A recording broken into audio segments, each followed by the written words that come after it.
اس دنیا کی سب سے طاقتور قوم قوم سمود تھی۔ آج سے تقریباً 5000 سال پہلے قوم سمود اس روئے زمین پر آباد تھی۔ اللہ پاک نے قوم سمود کو اتنی قوت اور طاقت عطا فرمائی تھی کہ قوم سمود کے لوگ کبھی بوڑھے نہیں ہوتے تھے، قوم سمود کے لوگ کبھی بیمار نہیں ہوتے تھے، یہاں تک کہ قوم سمود کے لوگوں کی کبھی نظر تک کمزور نہیں ہوتی تھی۔ اور اللہ پاک نے قوم سمود کے مردوں کو اتنی طاقت عطا فرمائی تھی، اتنی طاقت عطا فرمائی تھی کہ اگر قوم سمود کا کوئی مرد ایک مرتبہ اپنی بیوی سے ہم بستری کر لیتا تو وہ عورت ایک ہفتے تک دوبارہ ہم بستری کے قابل نہ رہتی، اور ایک ہی مرتبہ اس عورت کو حمل ٹھہر جاتا۔ قوم سمود دنیا کی ایسی طاقتور قوم تھی کہ اس وقت دنیا کی کوئی بھی دوسری قوم اس قوم کا مقابلہ نہیں کر سکتی تھی۔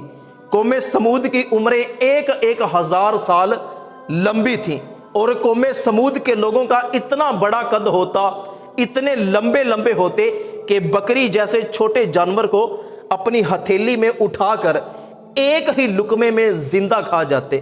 40 ہاتھ لمبا قوم سمود کے لوگوں کا قد تھا، اور قوم سمود دنیا کی ایسی طاقتور قوم تھی۔ اللہ پاک نے ان کو ایسی قوت اور طاقت عطا فرمائی تھی کہ رہنے کے لیے یہ بڑے بڑے پہاڑوں کو تراش کر اس میں مکان بناتے تھے، اور ایسے خوبصورت مکان بناتے تھے کہ آج بھی ماہرین قوم سمود کی وادی کو دیکھنے کے لیے جاتے ہیں تو جو انہوں نے اتنے بڑے بڑے مکان بنائے پہاڑوں کو تراش کر، تو ماہرین کی عقلیں حیران رہ جاتی ہیں کہ ان لوگوں نے اس وقت پہاڑوں کو تراش کر اتنے بڑے بڑے مکان کیسے بنا لیے۔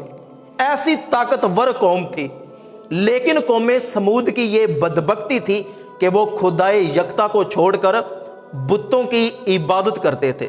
ان لوگوں نے بڑے بڑے پہاڑوں کو تراش کر مورتیاں بنائی ہوئی تھیں، اور ان مورتیوں کو سجدے کرتے تھے، اور وہ کفر و شرک جیسے گناہ میں مبتلا تھے۔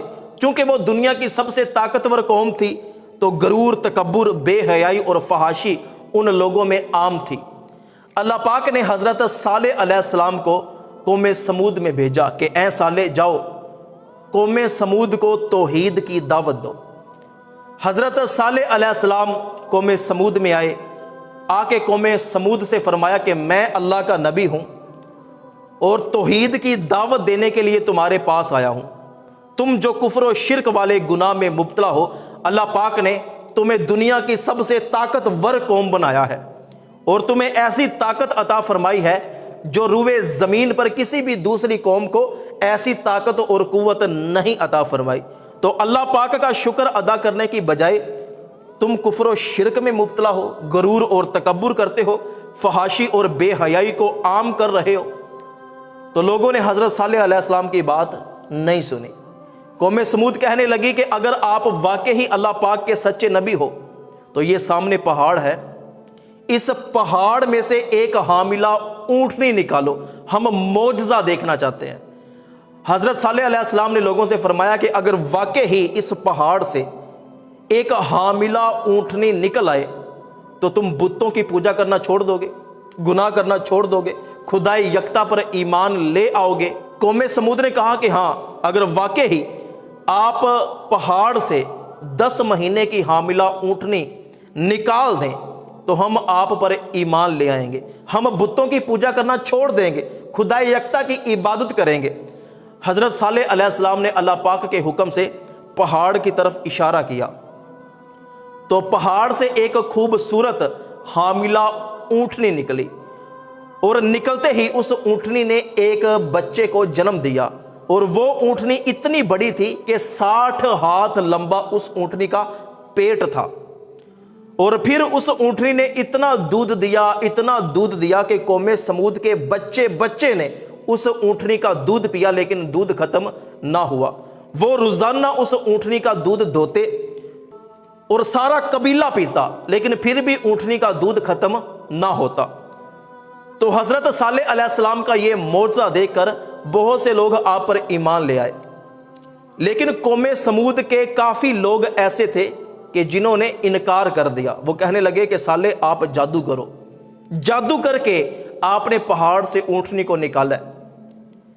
اب کیا ہے کہ صالح علیہ السلام نے لوگوں سے فرمایا کہ اے لوگو، یہ اللہ پاک کی اونٹنی ہے، اس اونٹنی کو تکلیف نہیں پہنچانی، برے ارادے سے چھونا نہیں ہے، بس تم لوگوں نے اس کا دودھ پینا ہے.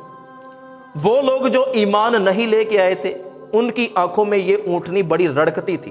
وہ اونٹنی سارا دن چراگاہوں میں پھرتی، لوگوں کی فصلوں میں چلی جاتی، باغوں میں چلی جاتی اور وہاں سے اپنا پیٹ بھر لیتی.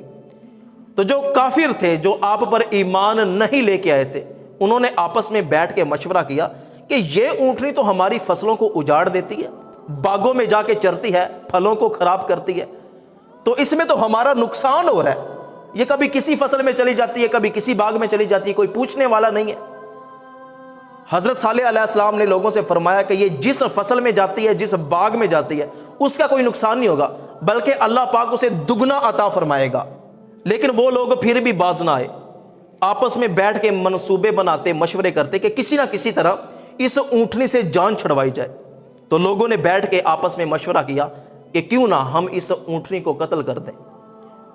تو انہوں نے 2 عورتوں کو لیا اور ان عورتوں سے کہا کہ جو ہماری قوم کے نوجوان ہیں، ان کو اپنے حسن و شباب میں مبتلا کرو اور ان سے وہ اونٹنی قتل کروا دو. تو وہ جو 2 عورتیں تھیں، انہوں نے قوم سمود کے کچھ جوانوں کو اپنے حسن و شباب میں مبتلا کیا. اپنا حسن و جمال دکھا کر ان سے یہ وعدہ لیا کہ پہلے وہ اونٹنی کو قتل کریں، پھر جو تم کہو گے ہم وہ کریں گے.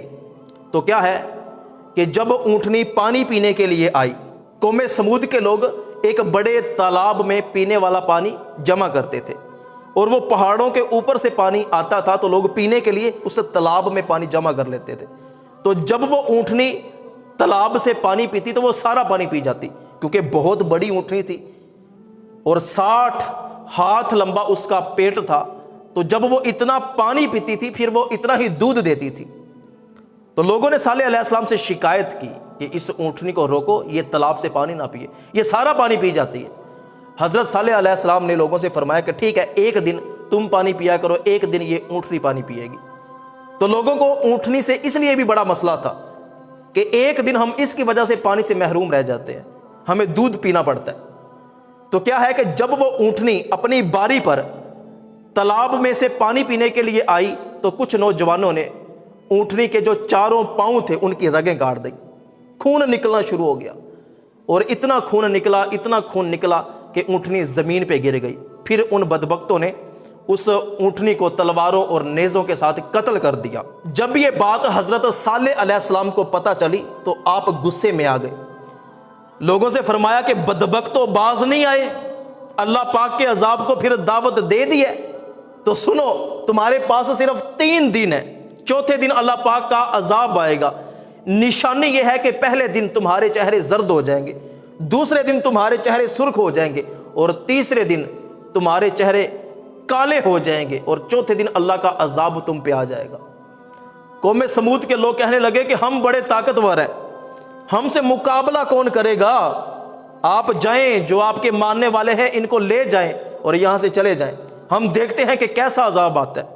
تو حضرت صالح علیہ السلام نے اپنے چاہنے والوں کو، جو اللہ پاک کی عبادت کرنے والے تھے، ان کو اپنے ساتھ لیا اور اس بستی کو چھوڑ کے چلے گئے.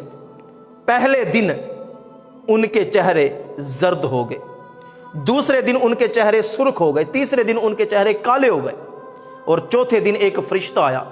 اس نے زور سے چیخ ماری اور ایسی آواز تھی جس طرح بجلی کی گرج.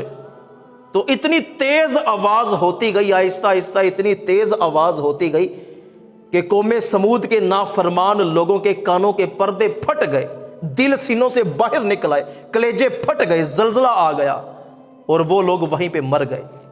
غزوہ تبوک کے موقع پہ حضور اکرم صلی اللہ علیہ وآلہ وسلم اور صحابہ کا وہاں سے گزر ہوا تو کچھ صحابہ نے چاہا کہ ہم قوم سمود کی جو وادیاں ہیں ان کو دیکھیں اور یہاں کے چشموں سے پانی پئیں. حضور اکرم صلی اللہ علیہ وآلہ وسلم نے ارشاد فرمایا کہ خبردار، کوئی بھی بندہ قوم سمود کی وادی میں نہ جائے، کوئی بھی وہاں سے پانی نہ پیے. یہ سیر و تفریح کا مقام نہیں ہے، بلکہ یہ رونے کی جگہ ہے۔ منہ چھپا کے یہاں سے نکل جاؤ، کہیں تم پر بھی اللہ کا عذاب نہ آ جائے۔ اتنی نفرت حضور اکرم صلی اللہ علیہ وآلہ وسلم نے قوم سمود سے فرمائی۔ اب دیکھیں کہ حضرت صالح علیہ السلام کی اونٹنی کو، جس کو آپ نے فرمایا کہ یہ اللہ کی اونٹنی ہے، قوم سمود کے نافرمانوں نے قتل کیا، تو اللہ پاک نے ان پر عذاب بھیجا، اور ان کا ایک بھی فرد، ان کا ایک بھی بچہ روئے زمین پہ باقی نہ رہا۔ تو وہ بدبخت جنہوں نے اہل بیت کو شہید کیا، امام حسن و حسین، اور آپ کی اولاد کو میدان کربلا میں شہید کیا، تو بعد میں عبید ثقفی نے کیا کیا کہ اتنے قتل کروائے کہ ان بدبختوں کی اولاد میں سے کوئی بچہ بھی انہوں نے زندہ نہ چھوڑا، بچے کو مار ڈالا۔ تو آج دیکھیں، اہل بیت کو دیکھیں کہ آج بھی سید موجود ہے، آج بھی ان کی اولاد موجود ہے، اور یزیدیوں کو، کوفیوں کو دیکھیں کہ ان کی اولاد میں سے کوئی بچہ بھی آج موجود نہیں ہے۔ تو یہ اللہ پاک کا قانون ہے کہ جو ظالم ہے اللہ پاک ان کی بھی ایسے ہی پکڑ فرماتا ہے۔